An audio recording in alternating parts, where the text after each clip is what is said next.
اندھی شہزادی۔ ایک دفعہ کا ذکر ہے کہ ایک ملک پر ایک بادشاہ حکومت کرتا تھا جس کی ایک ہی بیٹی تھی، وہ بھی اندھی تھی۔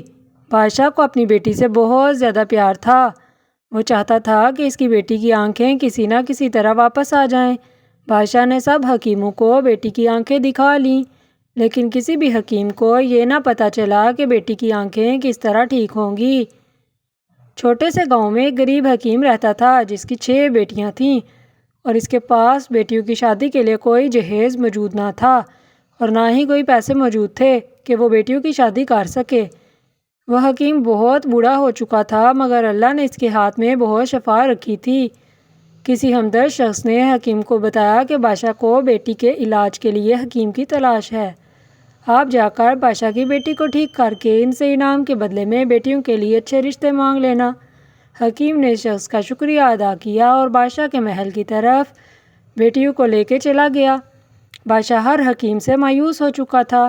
جب حکیم بادشاہ کے پاس پہنچا تو حکیم نے بادشاہ سے کہا کہ بادشاہ سلامت، میں آپ کی بیٹی کی آنکھیں واپس لا سکتا ہوں، لیکن میری ایک شرط ہے۔ بادشاہ نے کہا کہ تم ہماری جو بھی شرط ہوگی مجھے منظور ہوگی، تم بس میری بیٹی کی آنکھیں ٹھیک کر دو۔ حکیم نے کہا ٹھیک ہے۔ حکیم نے علاج کیا تو بادشاہ کی بیٹی کی آنکھیں واپس آ گئیں۔ بادشاہ بہت خوش ہوا۔ بادشاہ نے بولا جو چاہے مانگ لو۔ بزرگ حکیم نے کہا کہ بادشاہ سلامت، میں بہت غریب ہوں، میری 6 بیٹیاں ہیں، سبھی کی شادی کرنے والی ہے، آپ ان کے لیے اچھے سے رشتے تلاش کر کے ان کی شادیاں کروا دیں، میرے پاس جہیز کے پیسے بھی نہیں ہیں۔ بادشاہ نے کہا حکیم صاحب آپ فکر نہ کریں، میں ان سب بیٹیوں کی شادی بہت اچھے سے کرواؤں گا۔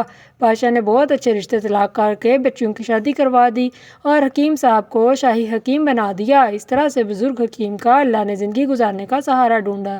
بزرگ حکیم نے اللہ کا بہت شکریہ ادا کیا اور بادشاہ نے بھی اللہ کا شکریہ ادا کیا اور شہزادی کی آنکھیں واپس آ گئیں۔ سب بہت خوش رہنے لگے۔ چینل کو سبسکرائب کر دیں۔